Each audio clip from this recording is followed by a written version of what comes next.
welcome to a new and exciting, Roosevelt Arts Project Poe-Event. Poe-Event, as we call it.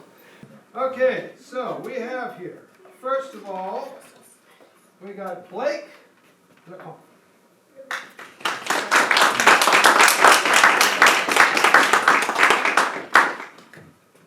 Hello, my name is Blake LeCompte, and I am going to be reading a poem about my favorite tree. Weeping Willows. As the spring night fades, the weeping willow's branches sway. The branches hide me. Next,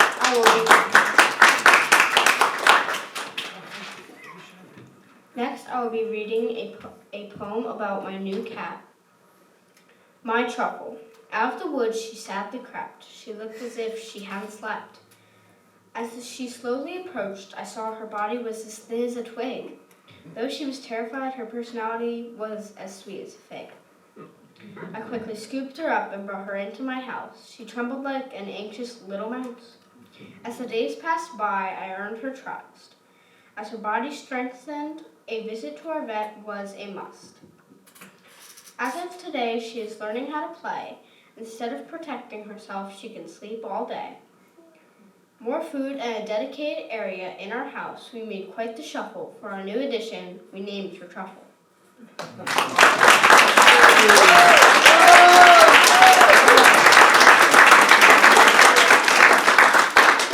Thank you very much, Blake. And Vera, you're on next.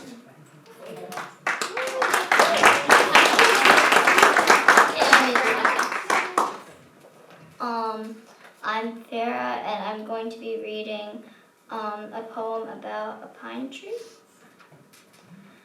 My tall pine trees stand taller than all. Its color doesn't change even in the fall. It sings to the birds, hums a tune to the bees, as it sheds its needles all over me. Its branches sway. Its strong branches let go of the pine cones and shaggy hair. I smell the sweet sap and feel the sticky bark from under my fingers. I feel grateful as can be, sitting under my pine tree.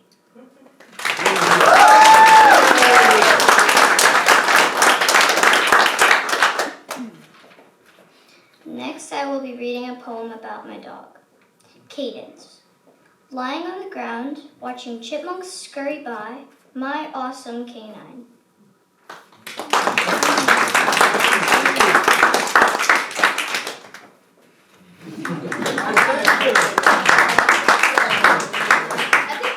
And what I wanted to say about those two is she is in the Princeton Girls Choir. And we have Blake as a member of the Princeton Boys Choir.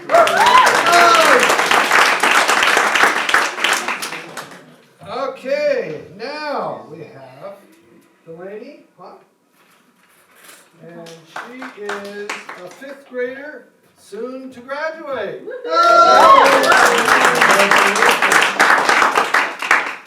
Hi, I'm Delaney, and today I'll be reading my poem, Artistic Roosevelt. Roosevelt means life. Art is written on our name. People paint our world.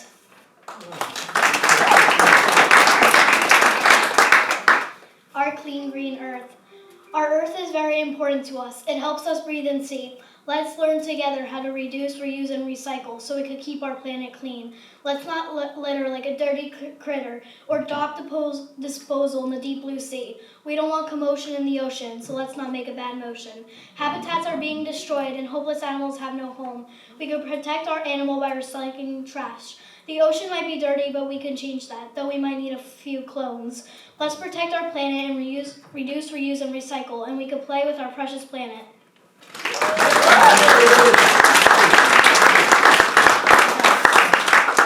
Here, I thank you very much. Motion, it's a phrase I will not get out of my head. It's great. Okay, and Chloe.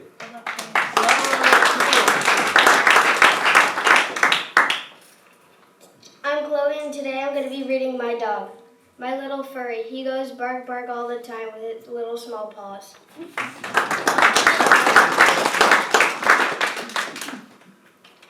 Next, I'm going to be reading a poem about bracelets. Beautiful, colorful, looming, twisting, clipping. Bracelets, necklaces, beads, thread, tying, slipping, wearing.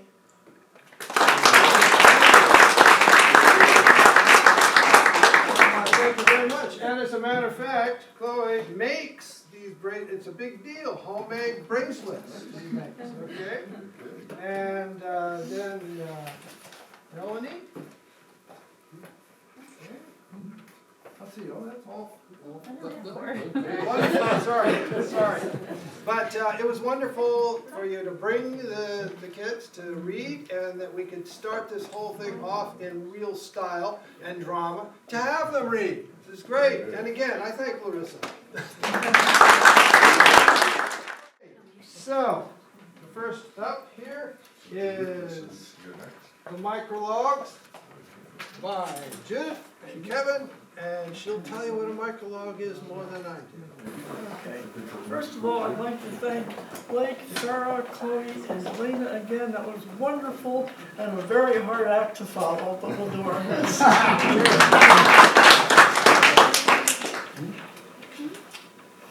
We are going to be reading a series of short micrologues, which are a name coined for dialogues.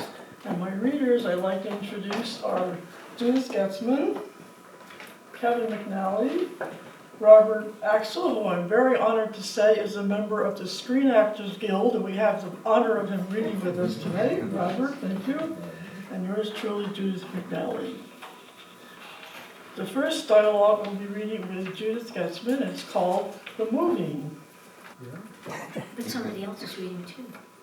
I'm reading with you. Oh, okay. The Moving.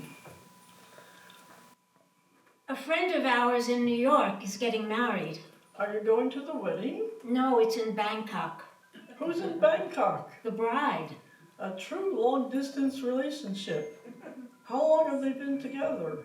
Easily a decade. That long. Must have kept the airlines in business, seeing one another. But I guess when you find the one you love, nothing stops you. They do have one thing to figure out. Which is? Where they're going to live once they get married. A toss-up? Throw a deck of cards into the air and see where they land? She has family there. She doesn't want to leave. What about your friend? An only child. His mother lives here, just around the corner. They'll have children? She already has 2 by a former marriage.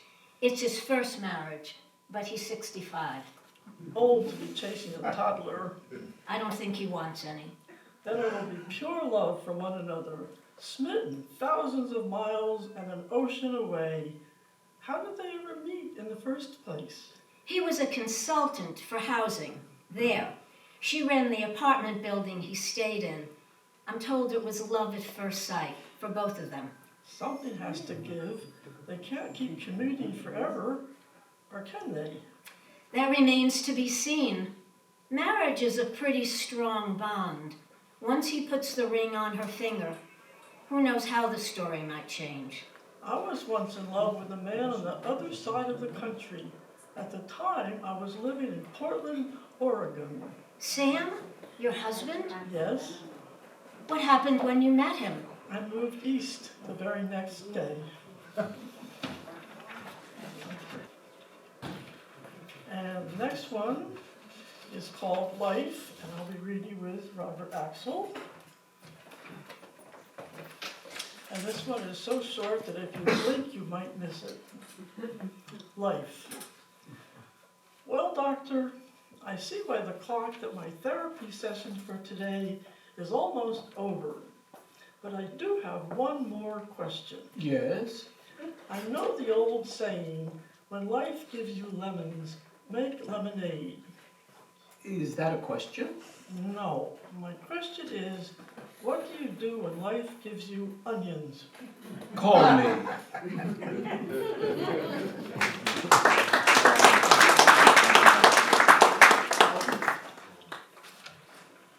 And the next one is called Bird Song, to be read by Judith Getzman and Kevin McNally.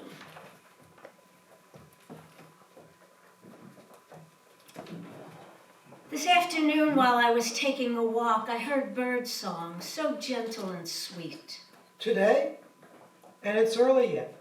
2 more months until spring. And then I started to wonder. Oh? I know that birds used to be dinosaurs in the evolutionary scheme of things. I've heard the same. So if birds sing so sweetly, way up high in the treble register, did dinosaurs used to sing too, but basso, way down low? Good question. Maybe something more for paleontologists to ponder. Do you think maybe there are something like fossil remains, only instead there would be vibrations left over from millions of years ago? That would take really good ears. Maybe if we had something like a metal detector, only instead of for picking up coins on the beach, it would pick up on dinosaur songs as old as the hills. With or without lyrics? Well, that would depend. On what? Whether or not they whistled. Or whether they were so old they forgot the words.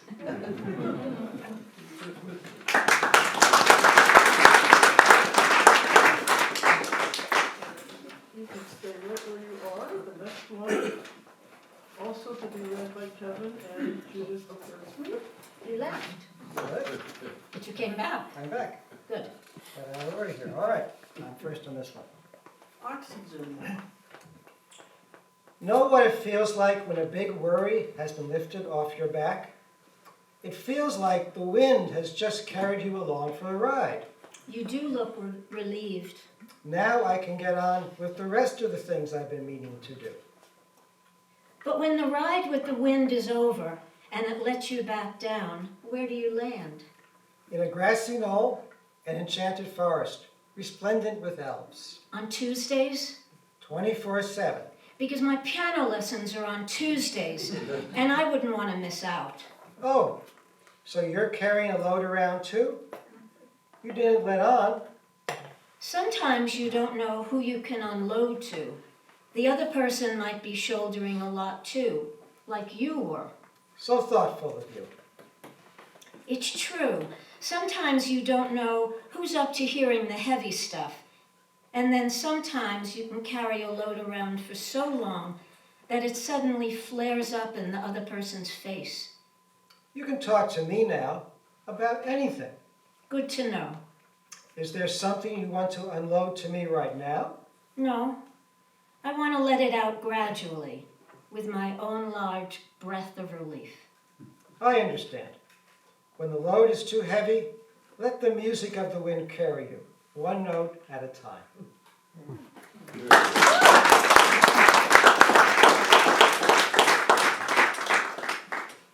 Thank you.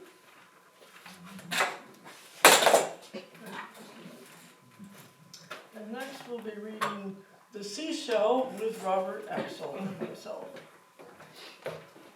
The Seashell. So, how are you doing? Okay, sort of. I'm tired of myself. Ah, what you need is an adventure. You know what Pliny the Elder said? Pliny the who? Ancient Latin. He said, travel does nothing for the troubled soul. Nah, you just need a change of scene. How about the shore? The wind and the waves, the tide comes in, the tide goes out. Where's the adventure? No two waves are the same. Besides, there's a woman there who paints clamshells beautifully and leaves them around in various places for people to find for free and keep them. Or give them as a gift to a friend. We could look for one. That's a woman with a beautiful soul, but it's a cold and windy day. Too much for a walk on the boardwalk. There might be kite surfers out. We could just go watch. Daredevils with a soul made of steel? What would Pliny the Elder say to that? Troubled waters change to calmer seas. We could go. It would bring your soul out, Of what? the shell that it's in.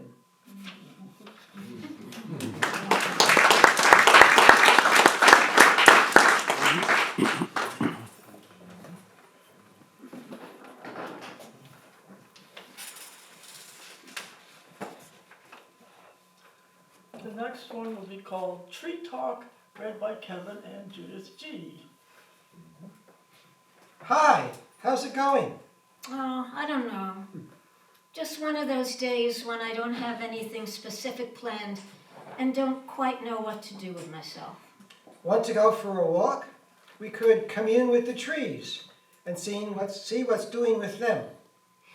Do you think trees have days like that too, where they don't quite know what to do? I don't know. Maybe we could find a talkative tree and ask. I grew up with the general notion that it never hurts to ask. We just have to ask a tree quietly, as it's not within the norm of traditional behavior. The language of trees.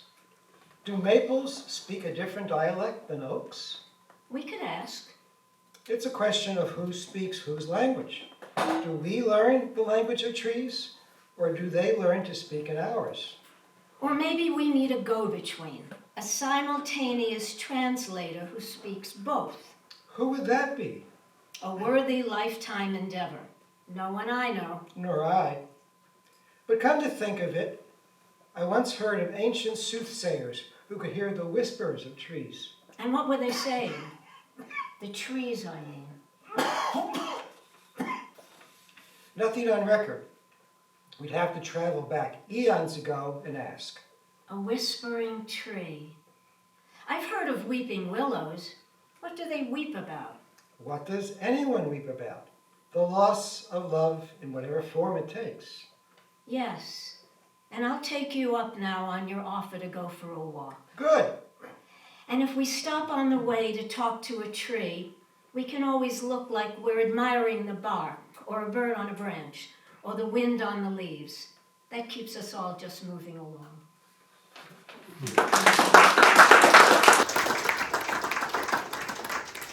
And just as a footnote, I'd like to add that my friend Allison Petrilla, who was a classics major, wrote to me after she read this micrologue the first time on email. She said, "It made me recall how many myths have people turning into trees. Ovid's very vivid description of Apollo chasing after Daphne, who prayed for help and then found herself unable to move, leaves springing from where her fingers were, bark growing over her. Or the sweet old couple who entertained disguised gods in their humble home and were rewarded by being turned into long living trees that grew next to each other." And also,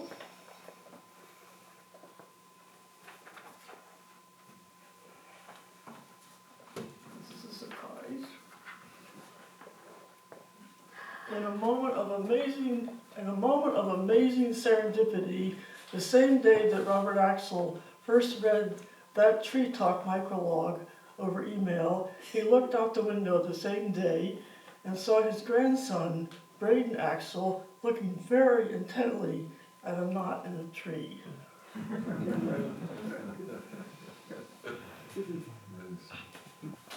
We move on to one called The Dust, which I'll be reading with Robert.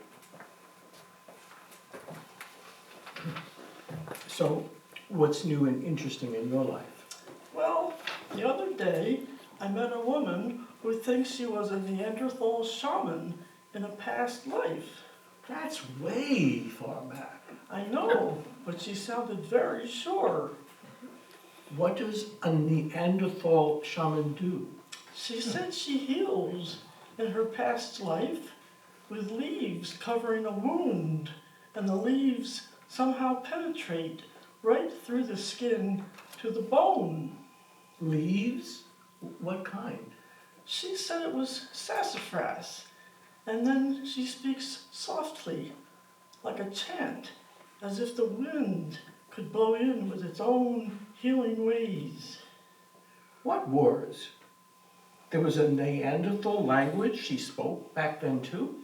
She didn't say it was any words. It was sounds, like a gentle inhale of the sickness or wound itself, and then on the exhale, the unwanted stuff released its hold on the one who was sick. By sheer breathing? What becomes of the shaman herself? What protects her? She said it felt like an invisible shield. It enveloped her and it changed, amoeba-like, according to the depth of the injury. Does she remember the training to do this too?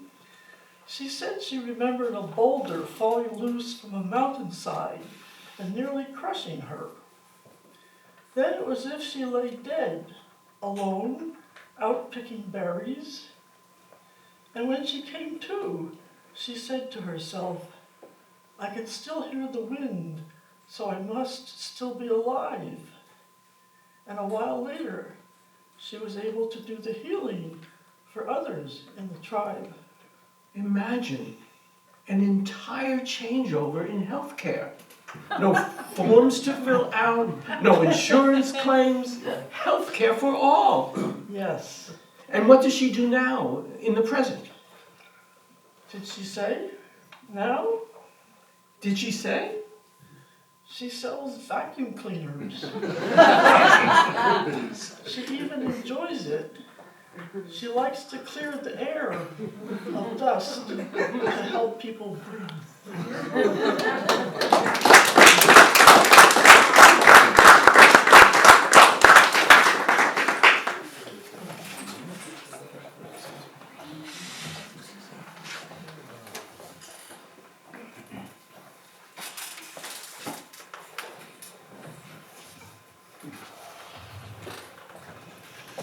We move on now to one called The Big and the New, read by Kevin and Judith G.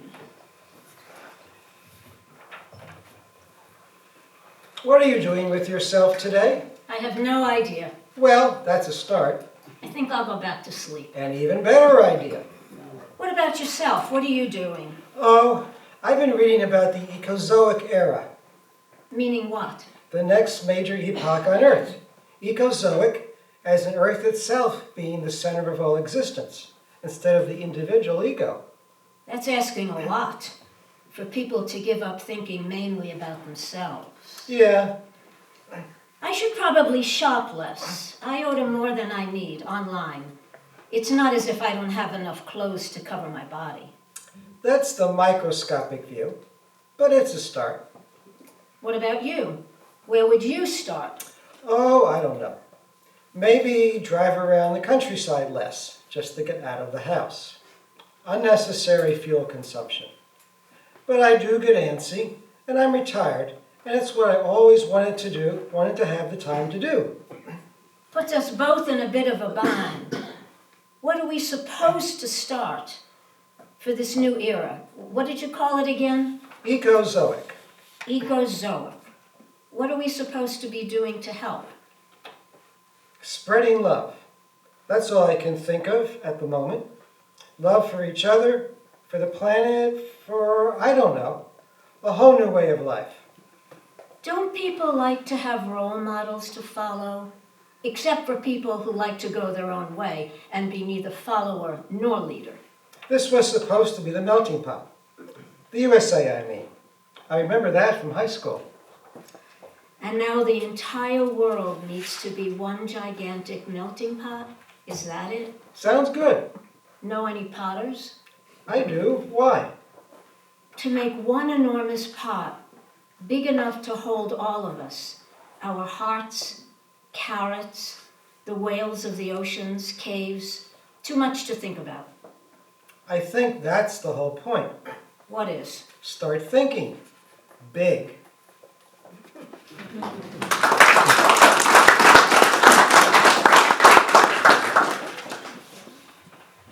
And we now have a bit of a surprise. David Brzezinski, you're in the audience. He wrote on his own in response to an email of this microlog you just heard, his own microlog, The Big and the New, Part 2, which will be read by Kevin and David Brzezinski. You start with that. I like to think big too. How big? As big as Spinoza's substance, for example. How big is that? As big as it gets. But I also like to think small. Really? Oui. Small and big, big and small, and both together. Or at least a split second apart. Sounds difficult. Takes practice.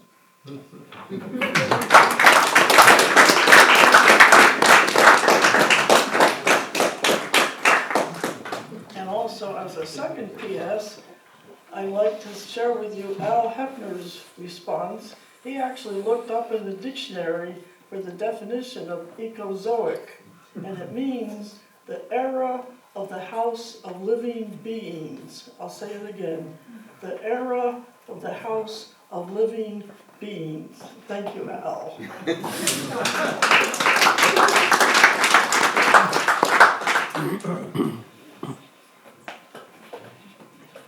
Okay, we have 3 to go, and this one is called The Motion, which I'll be reading with Robert.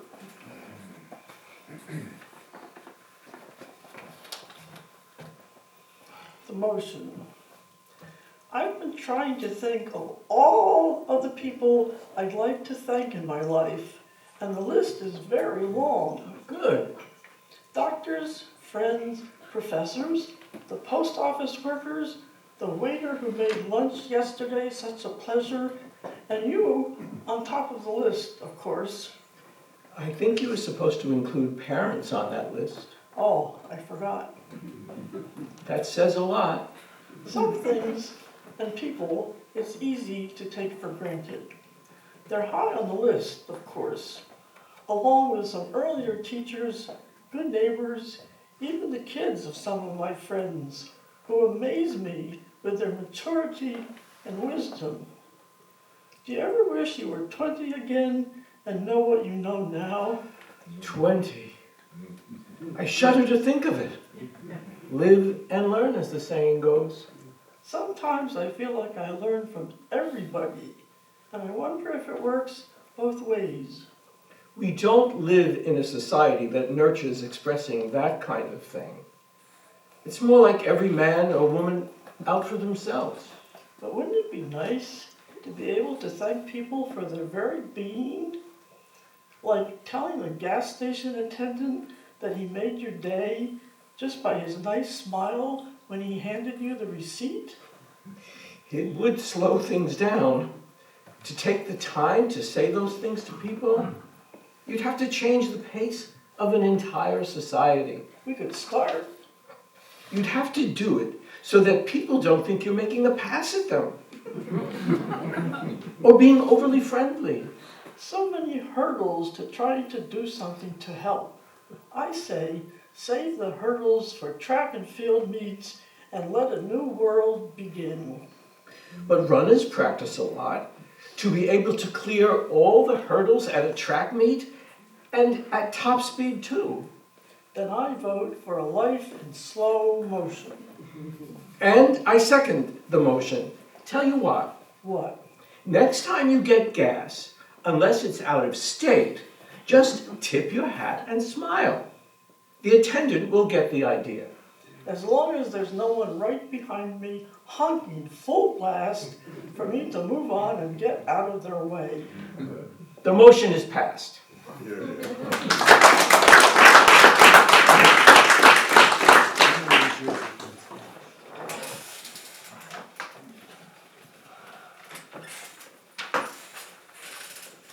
And our next to last one, called The Happiness Quest, read by Judith G. and Robert. You're taller. Okay, I'll have this one. I haven't had this one all night. Did you know there is such a thing as a World Happiness Report? Is this for real? Yes, for several years now. And what part of this turbulent world does it pertain to? Much of it. And who ranks highest? Wherever they consume the most chocolate, while others are starving. In the U.S., it depends on people's age. The over 60 crowd ranked the U.S. 10th in the world. Under age 30 is a different story. The happiness rating plummets to 63rd worldwide. Why? Because some of the older crowd, over 60, have their mortgages paid off. It's hard to be young. So many decisions to make, mistakes to correct. Am I right? In the ballpark, yes. So which country ranks the highest? Finland. Then the Norwegians. Sweden. It's too cold to get into trouble up there. Your guess is as good as mine. Maybe they ski more and get more exercise. Or maybe the air quality is better up there. They do seem to keep out of the news for the most part. Maybe getting less attention overall could have its benefits, as in, I'll go my way and you go yours, also known as, leave me alone and I won't bother you either. Probably more like less oil deposits to drill in, and not so much gold and titanium to dig for. It usually comes down to money, doesn't it? Come to think of it, ever hear of going on a spiritual quest to Finland? No.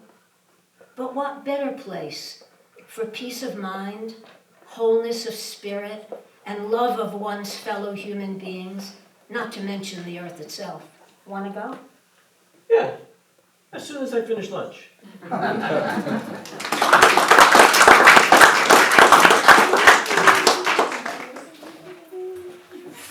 And one more footnote. Many of you remember Jill Lapoti, who now lives way out in Washington State, and her son Daniel won a Fulbright scholarship to Finland, and he even learned Finnish. Jill wrote me by email the following. Finland has been ranked #1 for 7 years now. Some Finland facts. They have over 2 million saunas, which is 1.8 saunas per person. That's more saunas than cars. Highest consumption of milk per person. Highest consumption of coffee per person. Most heavy metal bands per capita.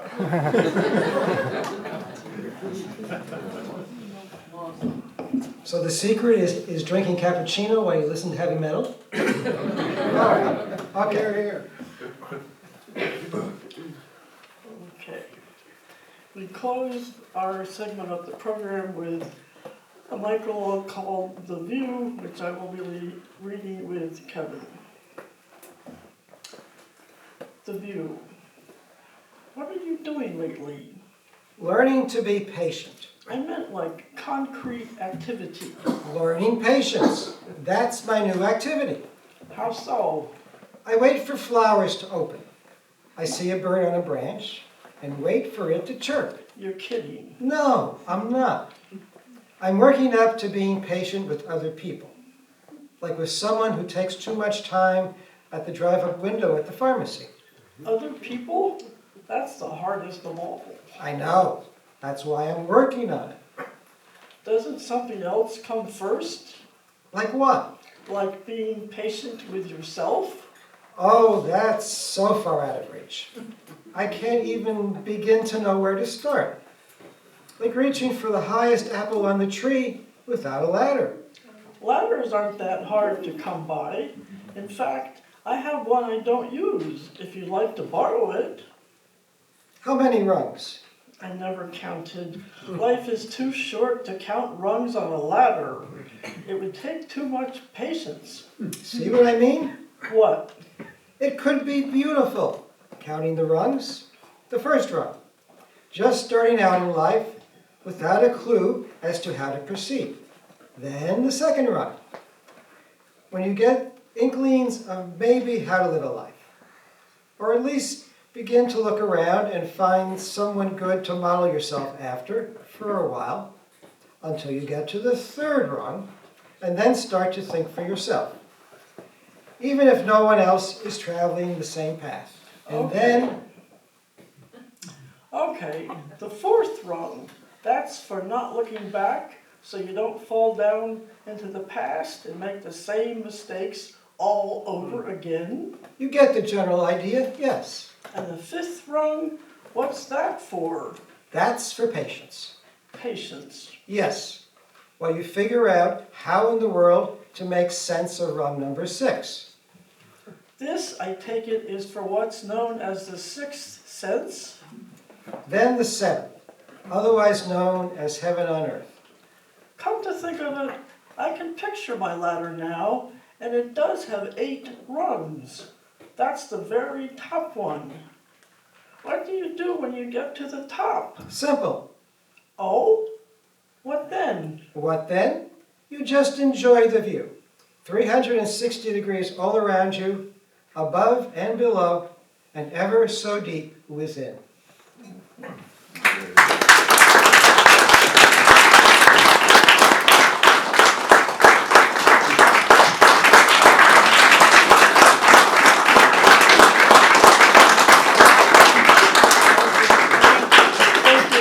Thank you all for your attention, and once again, my readers, Robert Axel, Judith Getzman, Kevin McNally, and yours truly. Thank you so much.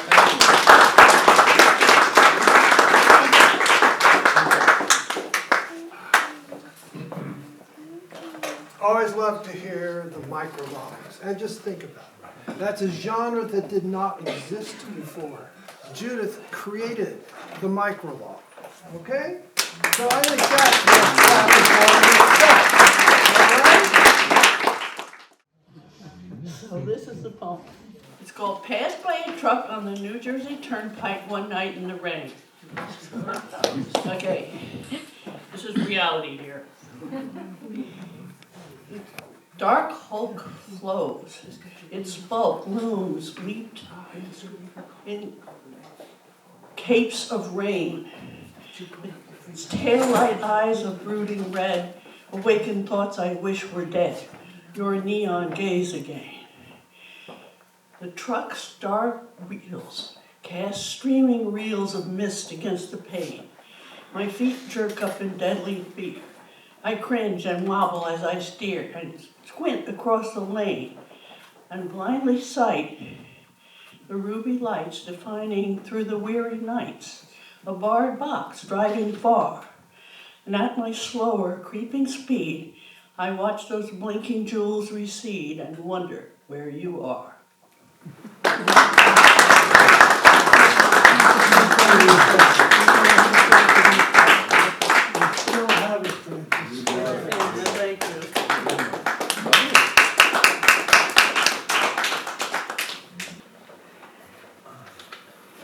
Hate to think I'm basically filler.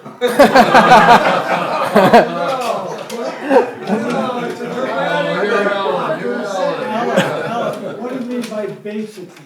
I'm going to read 2 poems. The first one is very silly. The second one, less so. And the second one could almost be done as a micrologue. But I'm going to read it as the same. These are a series of bird songs. Song of the coot. I'm just a coot to the root. I'm not an owl, and I can't hoot. I'm not a tugboat, and I can't toot.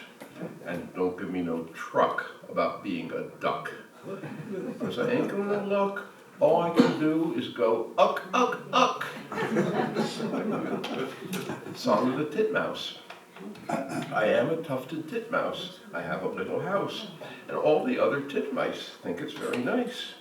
That chickadee who called me a louse mistook me for a ruffled grouse. I've got a complex song, you see, but mostly I go, wee, wee, wee. Song of the chickadee. I am a little chickadee, sunflower seeds my cup of tea. Like a poem, I do not mean but be. Unlike a poem, I live in a tree. My song is short and not an epistle, not so much a song as a whistle. Song of the nuthatch. I don't know why a nuthatch is thought a funny name. I don't hatch nuts, I eat them, and eggs are not the same. I'm not a hatch for boobies or some kind of drawing tool. I may fly around with feathers, but I ain't nobody's fool. My call is a high-pitched nasal screech. And yes, you're right, It's not very cool.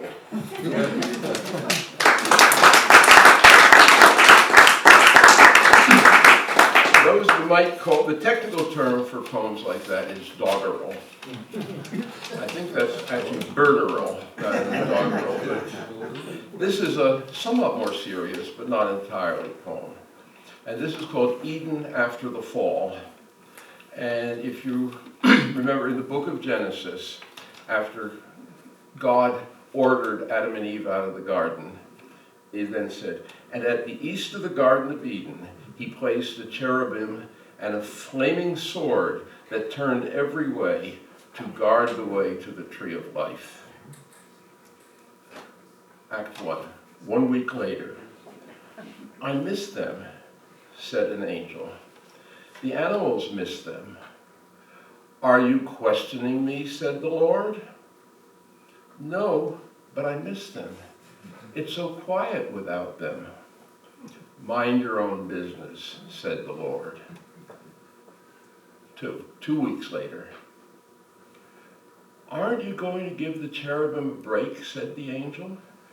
"They're getting tired out there, and the flaming sword is turning more slowly." "Once again," said the Lord, "are you questioning me?" "No, just saying." A month later. "Adam was here," said an angel. "What did he want?" said the Lord. "He can't come back. He knows that." "No, he said he misses the animals. There aren't any animals out there." "I'll give him animals," said the Lord. 6 months later. "The flame went out," said the angel. "But it doesn't matter. The tree of life is dead. The unicorn isn't eating," said the angel. "I'll think of something," said the Lord. A year later. "What do we do now?" said an angel. "The animals have left. The grass is turning brown. The rivers have dried up. And the frogs are dead." "Let me explain," said the Lord. "It was an experiment. It was never meant to last. Nothing lasts," said the Lord.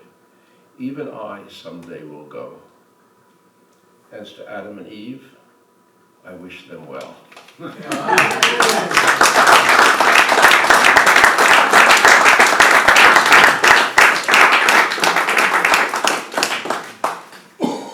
Okay, now I am going to read the ekphrasis. Rob's going to read the ekphrasis. Judith and I will read one for it. And the ekphrasis, remember, is an image and then an accompanying word, work. And it's poem, prose, poem. It doesn't really matter. It's not a description of the image. It is an interaction with the image. So you can keep that in mind. Here, Rob's going to read, Judith and I are going to do one. But first, Rob's reading two, and then we'll read it, and then he's going to read the last. So that's 4. And then, thank you, Wes is going to read his poems, okay, with no complications. Okay, so I'll hold up tight.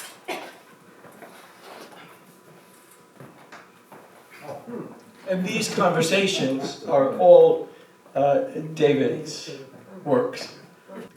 Of course, no news, no revelation. Yes, we are all jugglers, let me repeat, all of us, not walking the tightrope, but adjusting our body within the waves of gravitation and situation continually, never standing up straight. Waves so familiar, so being our constant sea, we don't see them. No more than the bird sees the waves she swims in. The light so seen is not seen.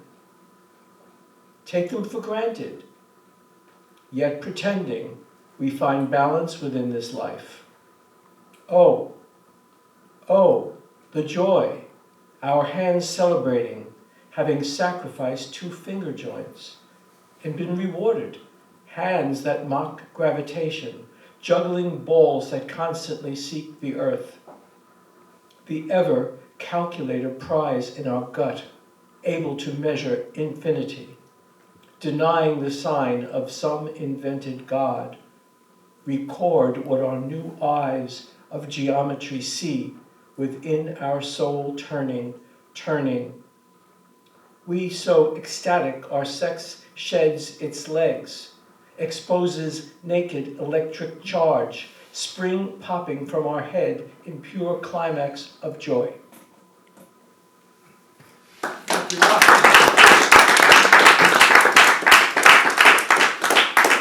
Despite being denied inside for longer, no world, stairway steps but ladder smirking, struggle or clamor irrelevant, no earth to bear the burden of body, ocean splurge no matter, ladder not moving from air station matters. What stands rickety and does take us up, down, forward, backward, as does our life that cannot be fixed, only repaired. Yes, charming. Someone taking it very seriously, tying and knotting, only to be mocked by rungs breaking. And what's your faith in a floating ladder? Leaning right to who knows where, one side rail, doubting the other. Rungs just painted, still dripping, telling us past, present, future, all one. Ghost run broken, lets in black and invites into black. Only the broken one declares, hard past, dares the haunting failure. Side rails, their nakedness moves us. Skin of beauty defies, dripping paint, defying the present. Nails driven into satin flesh hurt. N proclaims right rail, no or none, denying the body of ladder, letter so quiet, dominates our body, vibrating to unknown origin or purpose. Hard to admit that significant something exists in our world without name. Reminder that objects embody past, present, and future. Yet cherish quiet placement in air, sea, or earth. Deny home, insistent. Cinnabar red posts flanking floating ladder. Guard or usher. Wood announcing green crowns of life or death encourages, limits, earth, and delusion. Thank you, Rob.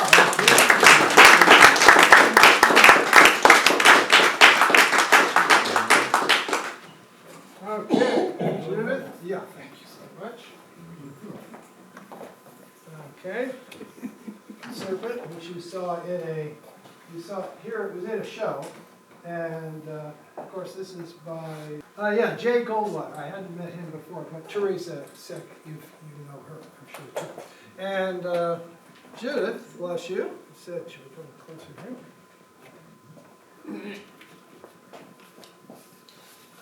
Okay. All right. Yes, question, yes. I see your tiny, intense eyes and probing nose and 3 ears, your antenna of touch.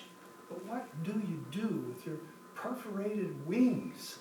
A sky dome above, rhizome below, and my Malthamel birth, flight, nose, flight. We make things of brick and concrete, assert ourselves in this world, but how do you make yourself count? I shine on your past. I vibrate with noise, guitarist. I don't hear you sniff or bark or cough or sneeze. You're sui generis. But what is the shape of your life? Elusive and elusive in equal measure. You have an aura, a quiet confidence, much like the boulder on my lawn. Do you believe in yourself as does stone? Standing alone, standing still, my silent rhythm is all. I look at you and question my relationship with objects, knowing they live on beyond my years. But do you fear the hand of a child and crashing to the floor?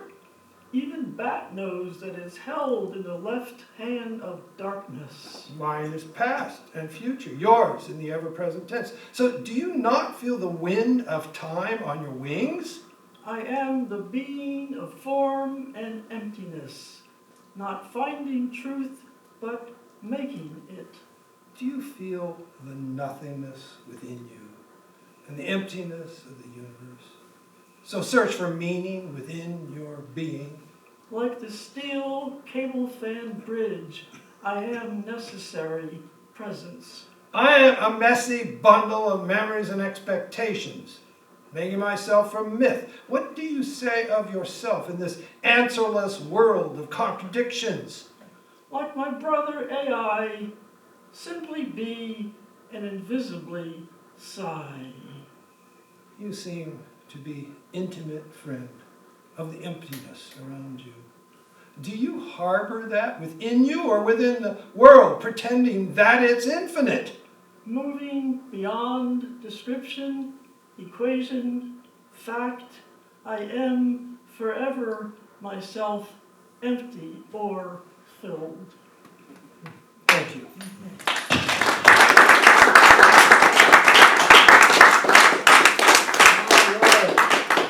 And this is Ben Johnson's? This is Ben Johnson. Bless him. Yep. And David's poetry. First, fixed wheel holds surprises and consolations. Remember wheel? Best invention in human history, right? These are not wheels, all posing before us in circular guise. Transportion of station above below. Just listen for once. Not about transportation, but our stance before the station. Hypnotized, we can't get off. Second, cascade of iron zeros. Frozen, rolling circles threatening us. But we're saved. They are bolted in place, just captured by pretenders who resent motion. People of the world suspicious of curves. They want straight beliefs, not curved questions. Third, stationary O's, moving not just in our head, but in our brain's lens.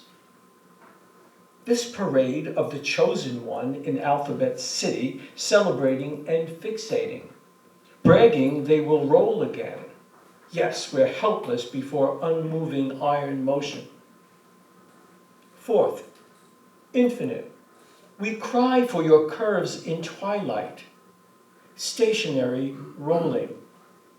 Mother said, never underestimate the strength of fixed wheels.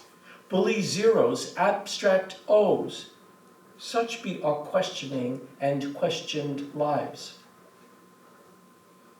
Heretic angle into southwest corner mocks horizontal. So be moving targets of mind. Wheels be real. Numbers and letters be slumber must be awakened. Iron-bearing life's curves saves us from river driveling, rail track fragging, freeway sweeping. Black hands reaching want to wake us, save us. Say, get on. Say, last chance. Thank you.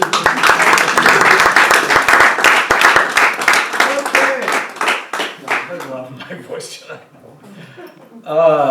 This is a poem that I wrote, and it's about anticipatory grief and aging and life, and without grief, which is accepting loss and joy in the moment, there is no life, and so there is movement in this. I am in mourning every day, grieving before the dying, anticipating the last touch, the last kiss, the last goodbye. I, bereft, can't stand the standing, sitting, lounging, and muted play. No humor, no ice cream, no waves to wade. All the gratitude that fills my plate, heaped in spoonfuls, heaped in nourishing victuals. Appreciation of the life lived in the bountiful. All the lives touched that touch me, that reflect my seed. My love lying next to my insecure pillows. She tosses in her graceful aging. The punctuation of pain does not defy her vivre, her elan vital. Those intimates who were seated by our plow. Ski snowing hills, furnish upstairs, downstairs homes, wear colorful scarves, knit wondrous rugs of stability. They shoulder the water poured in wooden barrels, their burdens balanced their youthful resilience. The morning says goodbye to sprouted seedlings, grown into trees tall with branches. I pace the day like a prowler, grafting modules of the moment to hoard, to pocket, in preparation to lose to the thief of life, the thief of light.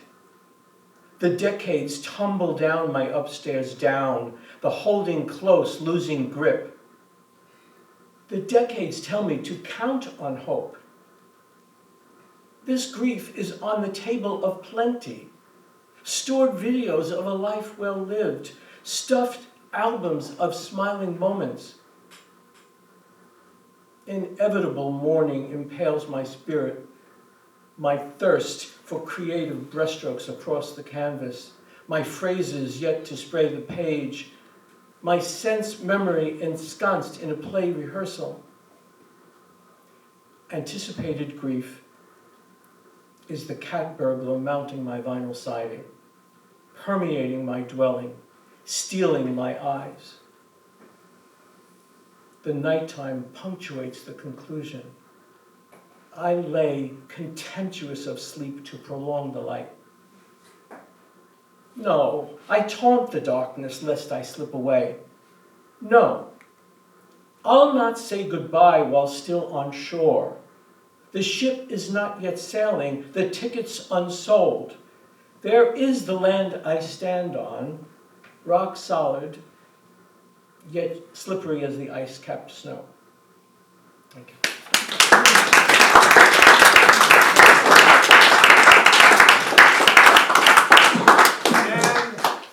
And a very patient poet. He's been sitting here meditating. Yeah, I got new places And, to go. and I welcome Wes.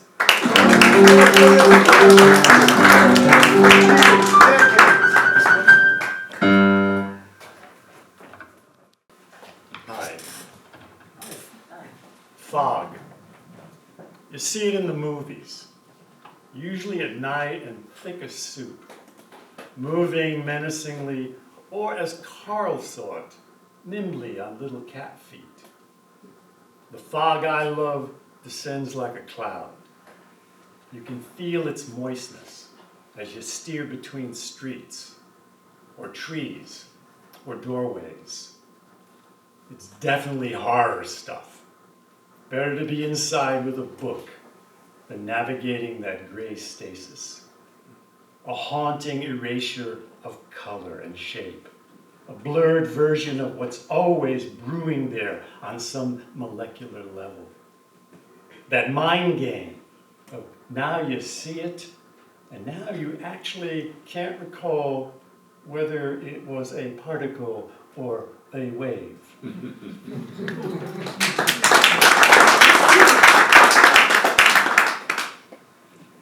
At the county park, after a polite warning, he pedaled past me in slow motion on a fat tire bike. He had a German accent and wore tight-fitting gear that displayed an ample girth. We met again in the parking lot, and he had a trivia question for me as he leaned in close over his handlebars. Did I happen to know which county park had a view of the World Trade Center? I pointed my thumb back towards Pine Hill, which I'd just hiked, and he smiled, as if we shared a great secret.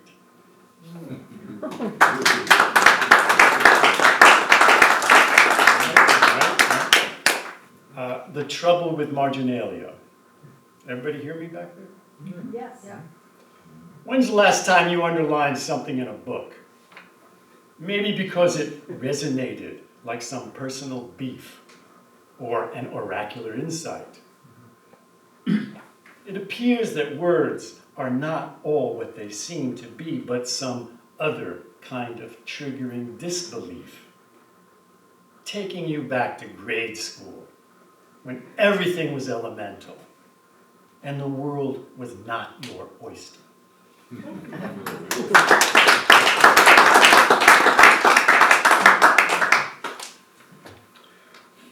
Flying United over Newfoundland. Across the aisle, the passenger in 7D meticulously nibbles his nails, then spits bits into the aisle and onto his hooded sweatshirt, wipes wet fingertips on designer jeans, which could almost be called a ritual, since what else can you expect at 40,000 feet when all that's keeping us up is a wing and a prayer?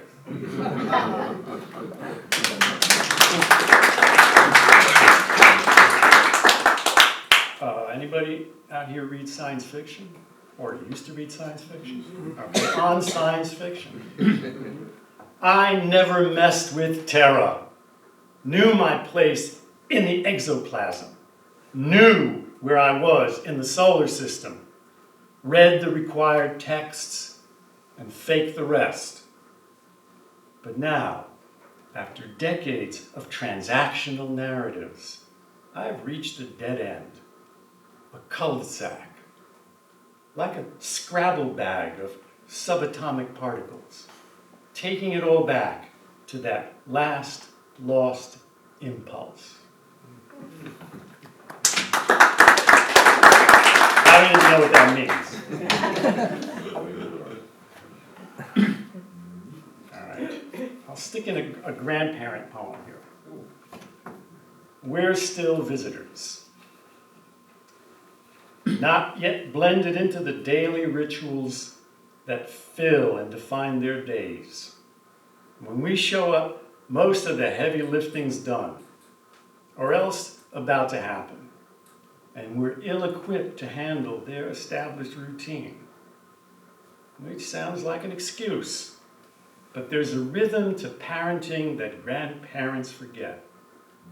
And that pattern we're supposed to break or at least sidestep makes our arrival a marvel. It sounds disingenuous, but so it goes. All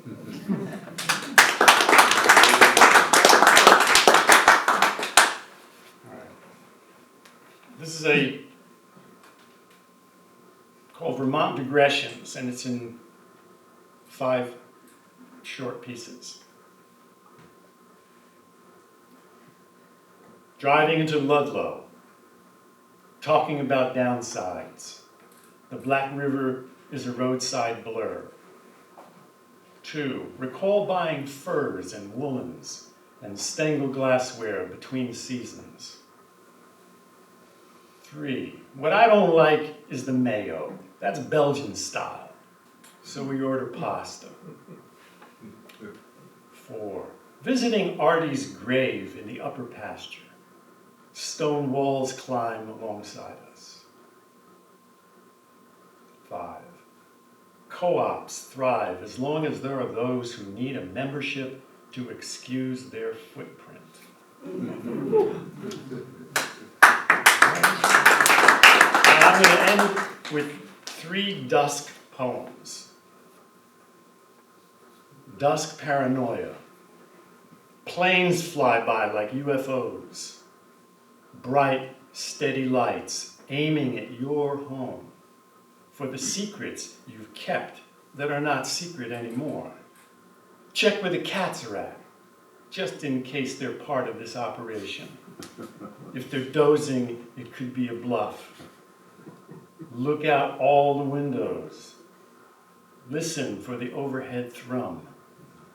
You've dodged a bullet again, but the vigil goes on.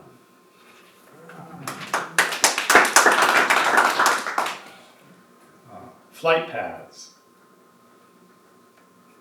Each dusk, as I raise a glass to Sirius, gleaming through the trees, I notice that I'm in the flight path of yet another tube full of oblivious travelers. Shades drawn, glued to screens. It's normal enough that they're in the sky and I'm not. But then it's no different than passing by in the street. Does being 8 miles high matter these days when all bets are off?